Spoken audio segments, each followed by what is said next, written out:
ऐसे जगत में अज्ञानी प्राणी हैं, ज्ञान से ही निर्णय करते हैं संपूर्ण वस्तुओं का, और ज्ञान को ही अज्ञान भी मानते हैं।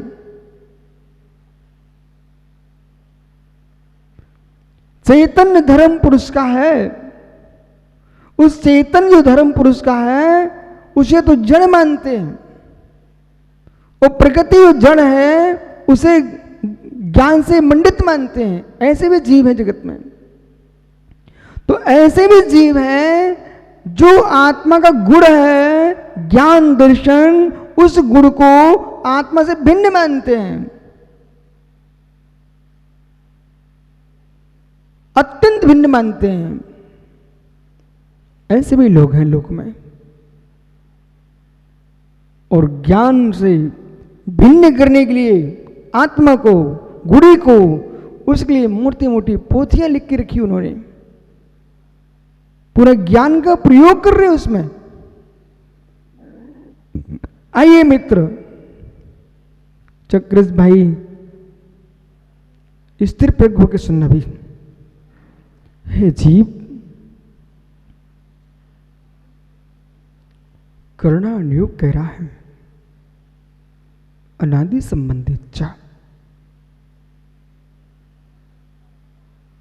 ये जीव अनादि से क्रम से बद्ध है।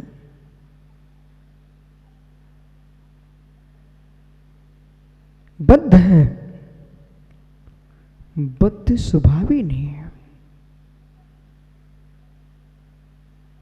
आपको मेरी बात समझ में तो पूछ लेना, क्योंकि यदि हम धवला के पास पहुंचते हैं तो हम समय सार के पास भी रहते हैं। और ये बहुत गहरी बात है। दोनों आगमों को पढ़ेगा वो जीव हित की बात बता पाएगा। आत्मा बद्ध है, बद्ध स्वभाव ही नहीं है। कुछ कहना किसी को? आत्मा बद्ध कर्मों से बद्ध स्वभाव ही नहीं है। बंधना विभाव स्वभाव है, स्वभाव स्वभाव नहीं है। बद्ध स्वभावी यदि आत्मा हो गई तो मोक्ष का अभाव हो जाएगा, और मोक्ष का अभाव होगा तो संसार का भी अभाव हो जाएगा। संसार मोक्ष का अभाव हो जाएगा, वस्तु की अर्थ क्रियाकारत्व का अभाव हो जाएगा, अवस्तुपना छा जाएगा। इसलिए महात्मा जी आला पद्धति का अध्ययन दार्शनिक दृष्टि से और करना चाहिए। आप धर्म दृष्टि से किए हो, दार्शनिक दृष्टि से क्या अध्ययन करेंगे आप? जाइए बहुत ऊपर। यदि शुद्ध स्वभाव एकांत है तो निरंजनत्वात् कर्म मलं कलंक लेपान स्यात्। यदि आत्मा सर्वथा कर्म से रहित ही है तो निरंजन हो जाएगी, और निरंजन हो जाएगी सर्वथा मुक्त हो जाएगी, और मुक्त हो जाएगी तो कर्म भूभृताम इस सूत्र की आवश्यकता नहीं पड़ेगी। कर्म रूपी पर्वत का भेदन किया है जीव ने। ये क्यों कहा है? आत्मा अनादि बद्ध है संसार में, इसलिए कहा है। फिर मोक्ष मार्ग से तरफ क्यों कह दिया? अरे बद्धवस्थ है, परंतु मुक्त होती है उसके नेता भी कोई है। और मोक्ष मार्ग का जो नेता वो क्या कहता है? सम्यक दर्शन ज्ञान चारित्राणि मोक्ष मार्ग, यूं कहता है। यदि यूं कहता है तो उपाय की व्याख्या की गई है, लेकिन ये बद्धता को विनाश करने का कर्ता कौन होगा? फिर मित्र आपको पुनः सोचना पड़ेगा, पुनः निर्णय करना पड़ेगा। गुन्नू भाई 10वीं कारिका बोलिए स्वरूप संबोधन की।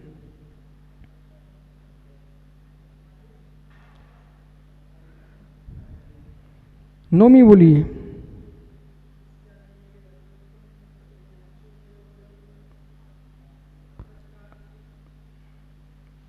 इत्यानेक धर्मत्वम बंध मोक्षो तयोपलम आत्मा सुक्रियते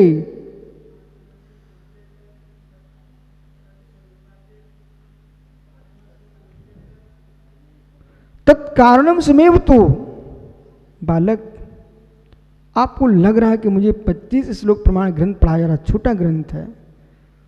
बेटा, जब गहरे गहरे सिद्धांत सामने आते हैं तो छोटे ग्रंथ को सामने लेकर विराजमान किया जाता है। देखिए अब, इत्यानेक धर्मत्वम, अनेक जो धर्म है इन सब तो आत्मा है। बंध मोक्ष तयो फलम, बंध और मोक्ष का फल, इन दोनों का फल किसको मिल रहा है? आत्मा को। आत्मा को सुकृते तत्कारणम समेव तु, ये मूल शब्द मुझे आपको बताना था। तत्कारणम समेव तु, बंध का कारण भी आत्मा स्वयं ही है और मोक्ष का कारण भी आत्मा स्वयं ही है। यदि बंध का कारण आत्मा नहीं है तो यानी ध्यान रखना,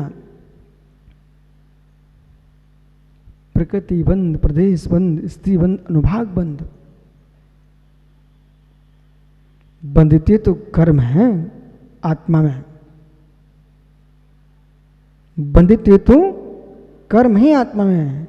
बांधने का कर्ता कौन है? कर्म।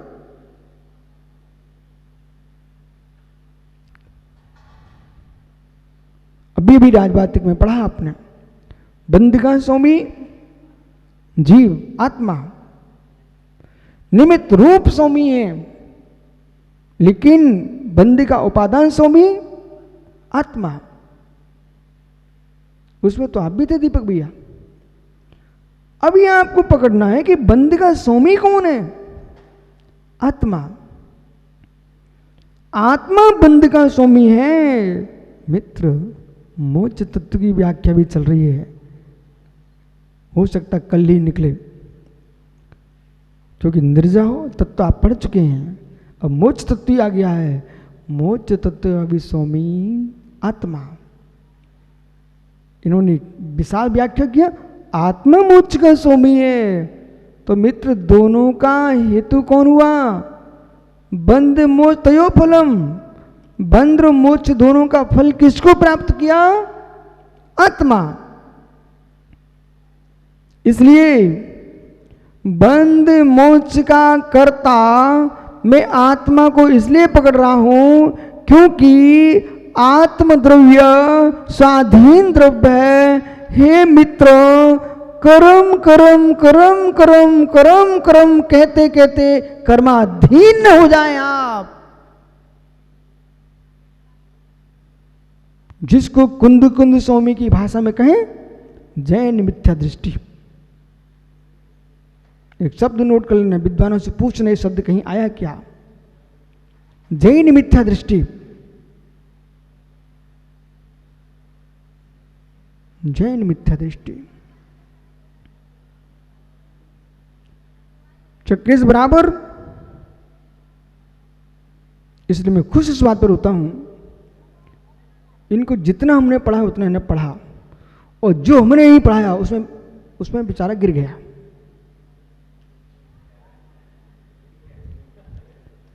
जितना हमने पढ़ाया वो मैं पुणे के तो जितने मुनिराज हैं, विराजमान हैं, ब्रह्मचारी गण हैं, बेटा ट्यूशन की आदत मत डाल लेना।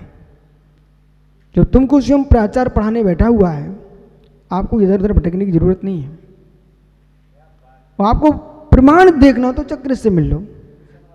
जितना हमने इनको पढ़ाया है उतना इनका ठोस ज्ञान है, और जहां ये दूसरे की बातों में आए हैं वहां ये विकल्प में आ गए। जब तक मेरे हाथ में रहे तब तक सर्वज्ञ पर शंका नहीं थी इनको।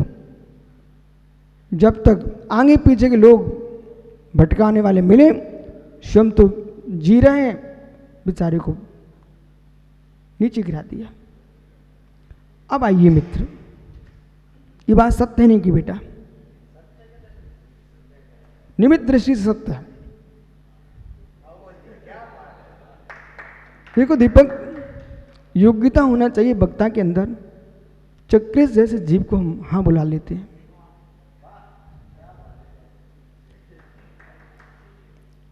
है मित्र, आइए अपने विषय पर। श्री धवला जी, श्री समयसार जी, इन दोनों ग्रंथों को मैं भिन्न नहीं मानता। श्री धवला जी, श्री समयसार जी दोनों हमारे सिर पर विराजमान नहीं, अंतःकरण में विराजमान है। ये दोनों हमसे दूर हो गए, दिगंबरत्व तो खोखला हो जाएगा।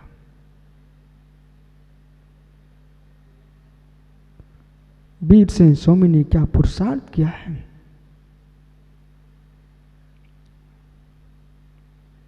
ओहो, इसलिए उनको कलिकाल सर्वज्ञ की उपाधि प्राप्त है।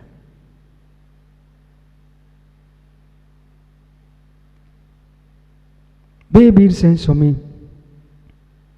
श्री धवला जी टीका में लिखते हैं, कोई प्रसंग आता है ऐसा कि ऐसा, एलाचारा जिब्बा ना हिलत जी।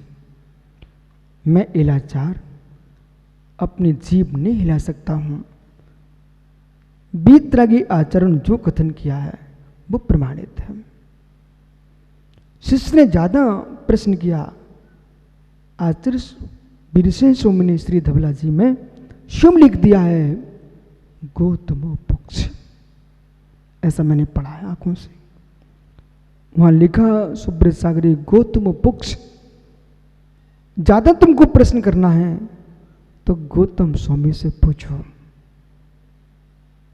हम बीतरागी दिगंबराचार्यों पर अपनी शंका खड़ी नहीं कर सकते। दीपक जी, विश्व सागर महाराज से कह देना, मित्र समझ में नहीं आए तो आगम प्रमाण मान के सिरोधार कर लेना। जब तक तुम केवली ना बनो तब तक विश्वास रखना। जब तक तुमको कोई दूसरा केवली ना मिले तब तक सिरोधार करना। अगली 24 की केवली जब तक नहीं आएंगी भारत भूमि पर, तब तक तुमको वर्तमान का आगम ही स्वीकार करना पड़ेगा। मूलाचार्य भट्टकीर स्वामी लिखते हैं कि वर्तमान पंचम काल के मुनियों को, श्रावकों को अपने सम्यक की रक्षा करना है तो जो श्रुत हमारे सामने उस पर श्रद्धा कीजिए।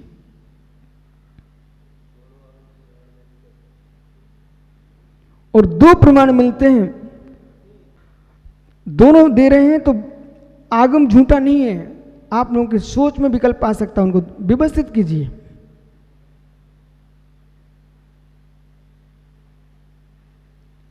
आप व्यवस्थित कीजिए।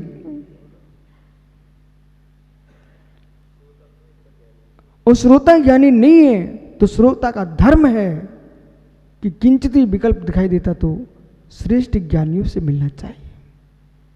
तब भी समझ में नहीं आया है, मूल आगम पर छोड़ देना चाहिए। मूल आगम पर छोड़ देना चाहिए। विश्वास जनवाणी पर करना। पंचम काल में सम्यक दर्शन की रक्षा करना है तो मुझे ज्ञान महत्वपूर्ण नहीं दिखता, मुझे सम्यक महत्वपूर्ण दिखता है। सम्यक के साथ ही ज्ञान सम्यक ज्ञान होता है। मेरी श्रद्धा ही डमाडोल हो गई, विश्वास ही दूर चला गया और जीव तत्व के प्रति आसाधना का भाव आ गया। हम लोग तो वहां जीने वाले हैं। कोई अपने आप को विभिन्न संप्रदायों का कह सकता है, विभिन्न पंथों का कह सकता है, विभिन्न मित्र आर्य मिलेच्छ हो सकते हैं, क्रियाकांडों से, अपने जन्म के क्षेत्र के नियोग से मिलेच्छ भी हो सकते हैं, पर हम लोग जीव द्रव्य को देखते हैं तो उसकी आसाधना से बचते हैं। हमसे जीव तत्व की आसाधना न हो जाए। सुब्रत सागर जी, गोमटेश में आचार्य सुविधि सागर महाराज जी की बात आप लोगों को ध्यान देना चाहिए थी। एक मुनिराज एक आचार्य महाराज के बारे में कुछ कहने लगे। सुविधि सागर ने तुरंत टोक दिया उनको, बोले नहीं, हमसे आचार्य परमेष्ठी की आसाधना नहीं होना चाहिए। याद है आपको?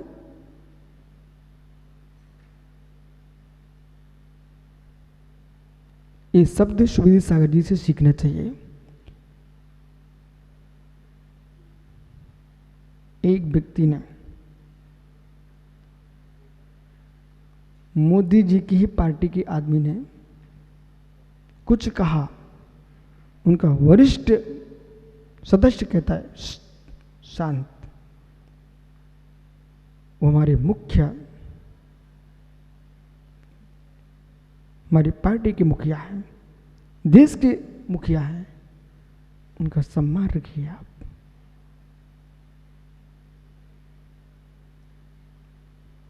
पन्ना में देवी नगर में पंचकर्म चल रहा था। पन्ना कलेक्टर महोदय पधारे, वो जैन थे। अधिकारी पहले से आके बैठ चुके थे। ये मुनियों को भी सीखना की आवश्यकता है। समत्तु सागर जी जैसे उठ कलेक्टर साहब आए, सारे अधिकारियों ने कुर्सी छोड़ दी, सब बैठ गए। अचानक कहीं से फोन आ गया कलेक्टर के यहाँ, तो भी अचानक खड़े हुए, सारे अधिकारी खड़े हो गए। वो तो उनके गुरु नहीं थे, उनके आचार्य नहीं थे। मुखिया के पद की गरिमा नहीं रखी जाएगी, ये जनता कुछ भी नहीं समझेगी।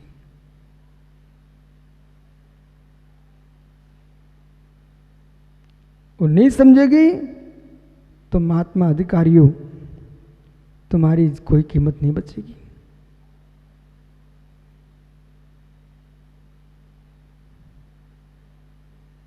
काम राजा को नहीं करना पड़ता, राजा से पूछना पड़ता है। उसका नियोग देखो, आपने राजा से पूछ के किया है। दूसरा कोई कुछ कहना चाहेगा, आप में ताकत है, हम राजा से पूछ के किए। सारे रहस्य सब। एक जैन परंपरा ऐसी है जिसमें एक संघ में 5 पदों की व्यवस्था रहती है, और मित्र पूरी राज्य व्यवस्था के अनुसार जैन परंपरा चलती है आचरण की। तुम्हारे आचार्यों, आप ही ऐसा कह रहे थे सुविधि सागर जी, आचार्य की आसाधना न हो जाए। मित्र अंदर की बात गहरी बताऊं क्या मैं आपको?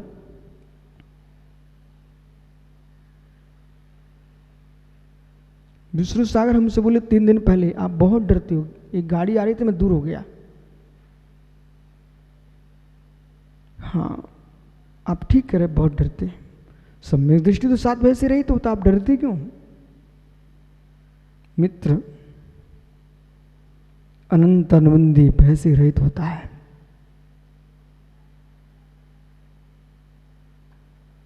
डर इस बात का नहीं कि कुचल देगा, डर इस बात का है जैन शासन की प्रभावना जिस जीव द्रव से हो रही है उसकी आसाधना न हो जाए, इतनी प्रभावना का क्षेत्र नष्ट हो जाएगा।